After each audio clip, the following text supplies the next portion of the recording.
salve família nostálgica, beleza? Desde o início da criação dos videogames, dos jogos de videogame, alguns títulos foram ganhando mais destaque que os outros e foram ficando bem famosos a cada jogo que era lançado. Porém, não é porque um jogo é famoso que todos os seus lançamentos são bons. Alguns são tão decepcionantes que eu até vou fazer um vídeo aqui para alertar vocês a não jogar, principalmente se você tem um PS3 ou um Xbox 360. Se você tem algum desses dois consoles, preste atenção no vídeo de hoje.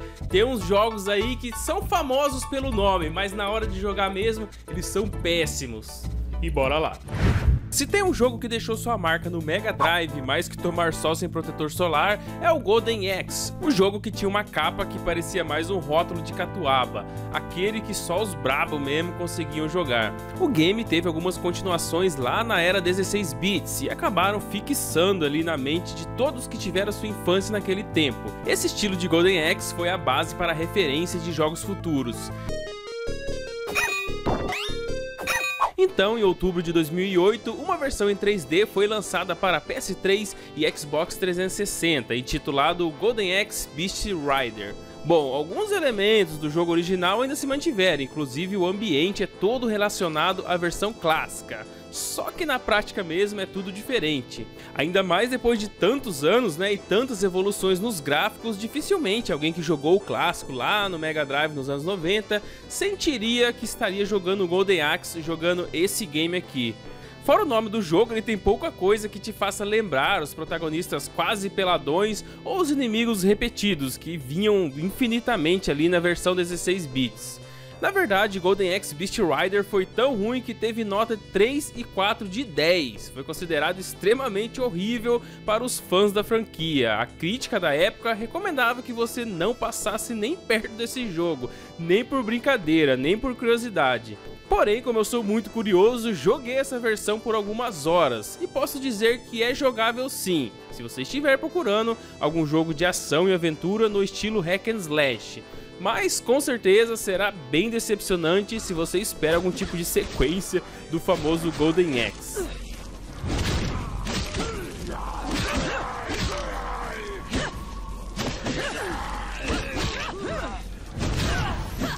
Se tratando de Resident Evil, a Capcom geralmente manda bem, sempre os jogos são bem vendidos e jogados, por milhares de fãs no mundo inteiro.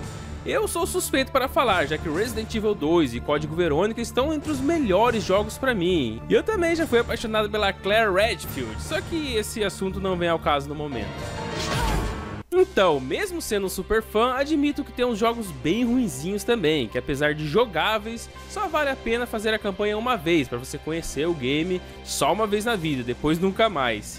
E um desses jogos é o Resident Evil Raccoon City, lançado em 2012 para PC, Xbox 360 e PS3.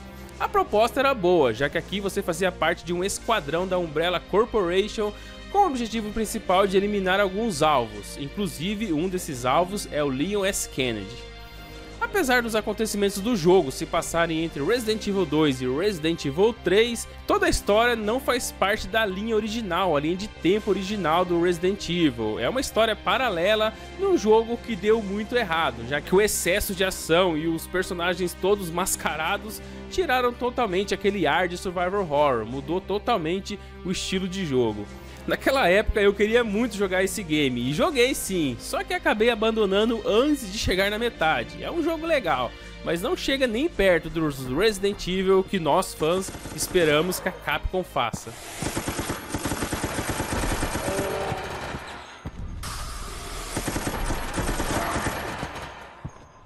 Quando eu era criança, a onda do momento era Afterburner, todo mundo queria pilotar esses aviões de guerra. Aí depois de alguns anos, o que mais se falava era Ace Combat e as manobras que dava pra fazer no ar e tudo mais. Claro, sempre tinha aquele risco de você ficar tonto no processo, era um jogo para quem não tinha labirintite. Mas enfim, era um jogo muito legal, Ace Combat. E depois de um tempo, tínhamos o Top Gun, um jogo baseado no filme que ficou muito famoso nos anos 80. Lógico que desde a época do filme já existia versões em 8 bits de Top Gun, mas só as versões em 3D mesmo, mais moderna, que foram ficando mais famosas e mais bem aceitas pelo público. Pelo menos até sair uma versão bem ruinzinha para PS3 e Xbox 360. O jogo tinha o mesmo nome, Top Gun, sem nenhum acréscimo, pois a intenção da desenvolvedora era alcançar o público através da nostalgia. Queriam fazer você relembrar os tempos lá do filme. Inclusive, o enredo do game era totalmente baseado no filme de 1986. Tudo planejado para que os jogadores da velha guarda gastassem todo o seu dinheiro com essa versão moderna de um jogo famoso. Porém, esqueceram de deixar o jogo dinâmico e divertido, e o resultado foi um simulador de voo bem maçante, cansativo e com os gráficos bem abaixo da média. A desenvolvedora não caprichou nem no visual, parece que foi feito mais às pressas que copiar do quadro enquanto a professora está apagando. Foi feito muito rápido e deixou muito a desejar. Tá certo que Top Gun teve várias versões e cada um com uma desenvolvedora diferente. Umas boas, outras nem tanto, mas essa versão aí do PS3 e Xbox 360 foi de longe a pior de todas.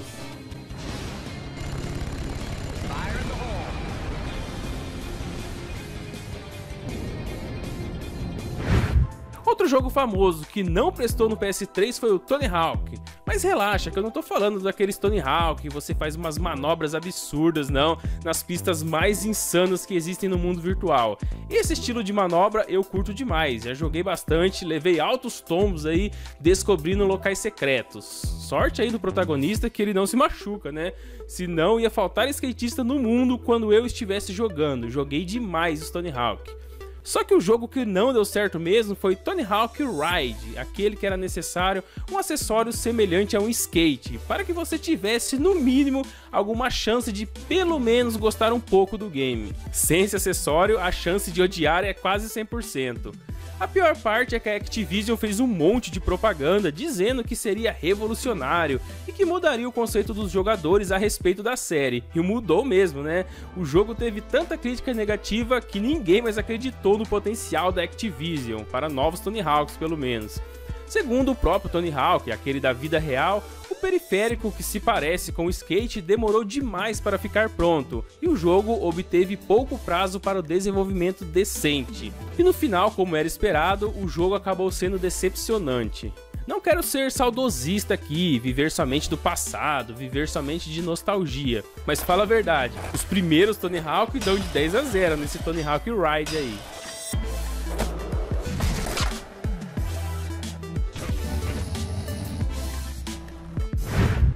Entre tantos momentos bons e acertos da empresa Hudson Soft a respeito dos Bombermans clássicos, uma hora ou outra aconteceria uma catástrofe e algum Bomberman ficaria ruim. Tanto que até existiam algumas versões em 3D não tão bem feitas assim, nem graficamente nem na jogabilidade.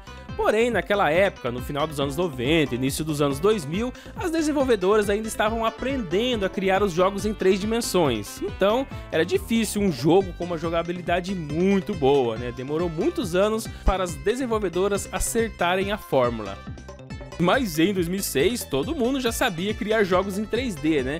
E mesmo assim, a Hudson Soft decepcionou muitos fãs quando lançou Bomberman Act Zero, que hoje é conhecido como um dos piores jogos do Xbox 360, talvez até o pior jogo do Bomberman. O que deixou os jogadores mais com raiva mesmo foi o fato de ser um jogo do Bomberman desenvolvido pela própria Hudson Soft, famosa pelos Bomberman clássicos. Então, sabendo disso, inspirou confiança na hora de comprar essa versão moderna. Os jogadores confiaram, né, na competência da Hudson Soft, só que a decepção foi unânime. Quanto mais você jogava Bomberman Act Zero, mais dava vontade de ligar o seu Super Nintendo. O negócio era bizarro mesmo. Esse título, na minha opinião, é a pior versão do Bomberman.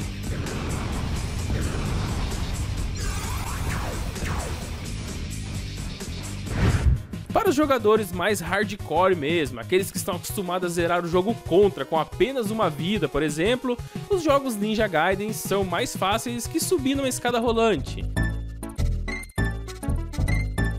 Claro, né, do jeito certo. Esse jogo era tão difícil que mesmo as versões mais modernas mantiveram a dificuldade alta. São poucos os jogadores que conseguiram terminar o Ninja Gaiden, tanto os antigos quanto os mais novos, e isso o torna tão famoso. O problema foi quando saiu um spin-off da série em 2014, intitulado Yaba Ninja Gaiden Z. Nessa época, todo mundo saiu correndo para comprar o jogo antes que ele acabasse. Tá certo, não foi tudo isso não, mas ficamos com muita vontade de jogar, afinal, Ninja Gaiden é Ninja Gaiden, né? O problema aqui foi a dificuldade exagerada causada pelo designer mal feito do jogo, ou seja, o jogo era difícil sim, mas não por causa de que as fases eram complicadas e tal, mas por causa das falhas no game mesmo, que induziam você ao erro o tempo todo. Isso, em 2014, fez as críticas negativas do game aparecerem aos montes e fechar aí com nota 43 de 100. E pior ainda, né? Ficou entre os 100 piores jogos daquele ano. As principais opiniões, obviamente, eram sobre a dificuldade, falhas no design e fases repetidas demais. Para um jogo tão moderno, né, teria que ter mais variações, mas era sempre a mesma coisa ali o tempo todo. Aqui o feitiço virou contra o feiticeiro, e eu posso dizer que vivi tempo suficiente para ver a dificuldade insana no jogo de Ninja Gaiden, que era o seu trunfo antigamente, acabar sendo a maior crítica da série.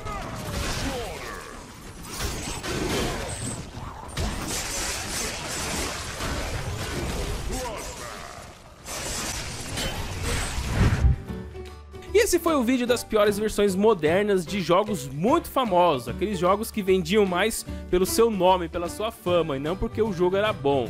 Espero que esse vídeo não tenha sido a pior versão para você desse canal, que você tenha se divertido com o conteúdo e esteja sorrindo aos montes nesse exato momento.